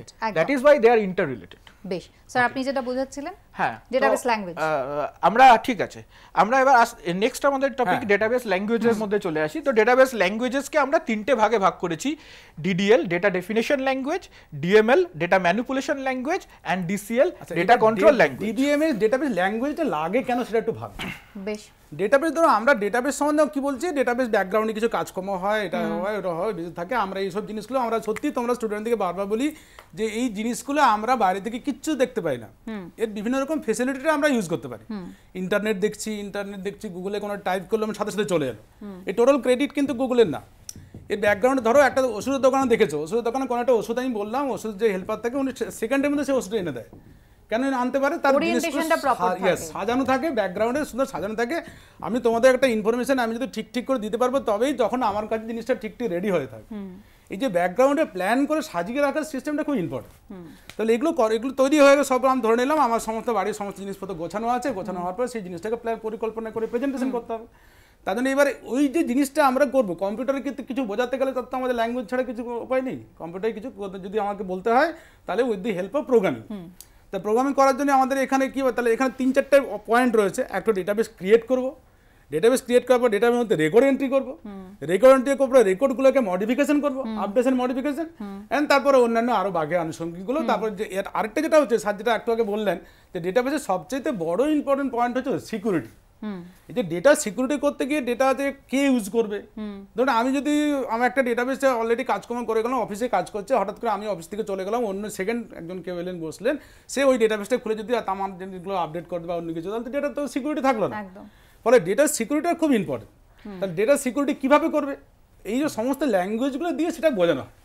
এই ল্যাঙ্গুয়েজের রেসপেক্টে বিভিন্ন রকম পার্ট আছে, এবং ল্যাঙ্গুয়েজের ক্ষেত্রে আমরা যেটা দেখতে পাচ্ছি যে আমি খুব সংক্ষিপ্ত সবকটা জায়গা আমরা বলছি না, আমরা যেটা বেসিক্যালি বোঝানো জায়গা সেই জায়গাটুকুই বলছি। ডিডিএল, ডেটা ডেফিনেশন ল্যাঙ্গুয়েজ, অর্থাৎ যখন আমরা ডেটাবেসটাকে ডিফাইন করব তখন আমার ডেটাবেসটাকে ডিফাইন করার সময় ডিডিএল গুলোকে ইউজ করব। ডিএমএল অর্থাৎ ক্রিয়েট, আমি সাপোজ একটা ডেটাবেস ক্রিয়েট করব, ঠিক আগের যে এক্সাম্পলটা দেখিয়েছি যে এমপ্লয়ি, আমি এমপ্লয়ি ডেটাবেস ক্রিয়েট করব, তখন আমরা ক্রিয়েট কমান্ড দেবো, কম্পিউটার এই ক্রিয়েট কমান্ডটা বোঝে। আবার ডিএমএল, ডেটা ম্যানিপুলেশন ল্যাঙ্গুয়েজ, ডেটাবেসের মধ্যে কোনো কিছু চেঞ্জ করা বা ডেটাবেস থেকে কোনো কিছুকে রিট্রিভ করা বা কোনো কিছুকে অ্যাক্সেস করার জন্য আমার দরকার হয় ডিএমএল অপারেশন। তখন আমরা সিলেক্টের মাধ্যমে ডেটাগুলোকে সিলেক্ট করতে পারি, আমরা ডেটাগুলোকে মাইনিং করতে পারি, সার্চ করতে পারি, সেগুলো সিলেক্ট অপারেশনের মধ্যে দিয়ে। অ্যান্ড ডিসিএল হচ্ছে গিয়ে ডেটা কন্ট্রোল ল্যাঙ্গুয়েজ, যেখানে আমরা কোনো ডেটাবেসের, এই যে ডেটাবেস অ্যাডমিনিস্ট্রেশন একটু আগে ইউজ হয়েছিল, অ্যাডমিনিস্ট্রেশনের কাজ হচ্ছে গিয়ে পারমিশন গ্রান্ট করা, অর্থাৎ ডেটাবেসকে কে অ্যাক্সেস করতে পারবে, কে অ্যাক্সেস করতে পারবে না, অথরাইজেশনটা দেয় হচ্ছে গিয়ে কে ডেটাবেস অ্যাডমিনিস্ট্রেটর, এবং এই ডেটাবেস অ্যাডমিনিস্ট্রেটরের কাজ হচ্ছে গিয়ে পারমিশনটাকে গ্রান্ট করা। কাউকে পারমিশন গ্রান্ট করতে পারে ডেটাবেস অ্যাডমিনিস্ট্রেটর, আবার তার কাছ থেকে পারমিশন ফিরিয়ে নিতে পারে ডেটাবেস অ্যাডমিনিস্ট্রেটর। সো গ্রান্ট হচ্ছে পারমিশন গ্রান্ট করা, রিভোক হচ্ছে তার কাছ থেকে পারমিশনটা কেড়ে নেওয়া। ওকে, ঠিক বলেছে। ব্যাপারটা হচ্ছে, সুতরাং যদি আমরা দেখলাম কোনো একটা ইউজার অলরেডি কাজকর্ম করছে, তার কাছে কোনো রিভারকেশনে অন্য কোনো ডিস্টারবেন্স কিছু তৈরি হচ্ছে, তখন এই যে গ্র্যান্ড এবং রিভোক যে কনকে বললো কিছু প্রশ্নপত্র আছে, সেগুলো দিয়ে কন্ট্রোল করা হয়। আদারওয়াইজ আমি যদি নাম যেমন আমার যদি পাসওয়ার্ড, অনেক সময় যেমন আমরা আমার যে অ্যাকাউন্টটা হচ্ছে ইউজার অ্যাকাউন্টের পাসওয়ার্ড কিছু আমি হয়তো কাউকে বলে ফেলেছি, কিছু বুঝে গেছি, বা অন্য জায়গায় পাসওয়ার্ড হ্যাকিং হয়ে যাচ্ছে, এই জাতীয় হচ্ছে, তখন আমাকে তো সেটা প্রোটেক্ট করতে হবে। সেই প্রোটেক্ট করার জন্য তখন তার জন্য একজন সুপার ইউজার থাকে, he is called database administrator, যেটা করে ডিবিএ। সে সম্পূর্ণ পাওয়ার তার, সে কি করে ডেটাবেসের মধ্যে কোন ইউজার কাজ করবে, কোন ইউজার এখান থেকে তাকে অফ করতে হবে, কতজন ইউজার এই মুহূর্তে কাজ করছে, সমস্ত ডিটেলস তার কাছে থাকবে, এবং সে তাকে তার ইচ্ছা মতো পারমিশন দেবে, প্রয়োজন মতো পারমিশন দেবে, পারমিশন দিয়ে গ্র্যান্ট করে দেবে, এই জাতীয় কাজকর্মগুলো। এই সংক্রান্ত যে দুটি প্রশ্ন ছিল আমরা একবার বরং দেখে নিই। অন্তরা ভট্টাচার্য, শান্তিনগর বিদ্যা মন্দির, পশ্চিম বর্ধমান থেকে আমাদের এই সংক্রান্ত প্রশ্ন পাঠিয়েছে। ডেটাবেসে প্রজেকশন অপারেশন বলতে কি বোঝায়, আমি এর উত্তর নেব। এবং তার পাশাপাশি প্রিয়জিৎ চট্টোপাধ্যায়, বোলপুর হাই স্কুল, বীরভূম থেকে জানতে চেয়েছিল ডেটাবেস কি, গ্রান্ট কি, রিভোক কি। এর উত্তর কিন্তু ইতিমধ্যেই প্রিয়জিৎ পেয়ে গিয়েছে। আমি সঞ্জয় স্যারের কাছে যাব। ডেটাবেসে প্রজেকশন অপারেশন বলতে কি বোঝায়? ডেটাবেসে এই যে আমরা ডিডিএল ডেটা ডেফিনেশন ল্যাঙ্গুয়েজকে ডিফাইন করলাম, এই ল্যাঙ্গুয়েজটা হয় অ্যাকচুয়ালি প্রসিডিউরাল হয়। প্রসিডিউরাল মানে, প্রসিডিউরাল কথাটার অর্থ হচ্ছে হোয়াট টু ডু মানে কি করতে হবে, হাউ টু ডু মানে কিভাবে করতে হবে। এই দুটোই যে ল্যাঙ্গুয়েজে বলা থাকে সেই ল্যাঙ্গুয়েজকে বলা হয় প্রসিডিউরাল ল্যাঙ্গুয়েজ। অর্থাৎ এখানে আমরা ডেটাবেসে যে অপারেশনসগুলো করব, সেই অপারেশনসগুলোর মধ্যে একটা ম্যাথামেটিক্স আছে, একটা অ্যালজেব্রা আছে। অর্থাৎ আমরা যে অপারেশনসগুলো করব, যে ডেটা ফিল্ডগুলোকে অ্যাক্সেস করব, কলামগুলোকে অ্যাক্সেস করব, রোগুলোকে অ্যাক্সেস করব, সেটা আমরা একটা সিস্টেমেটিক সিম্বলের মাধ্যমে সেগুলোকে রিপ্রেজেন্ট করতে পারি। আমি খুব সংক্ষিপ্ত আকারে দেখিয়ে দিচ্ছি যে প্রজেকশন সিলেকশন, প্রজেকশন যে ল্যাঙ্গুয়েজগুলো আছে, ল্যাঙ্গুয়েজগুলোকে ইলাবোরেট করার জন্য আমাদের যে কোনো সিস্টেমকে যখন বড়ভাবে ডিক্লেয়ার করি, ম্যাথমেটিক্সের প্রয়োজন হয়, যেমন তার সবার একটা অ্যালজেব্রা থাকে।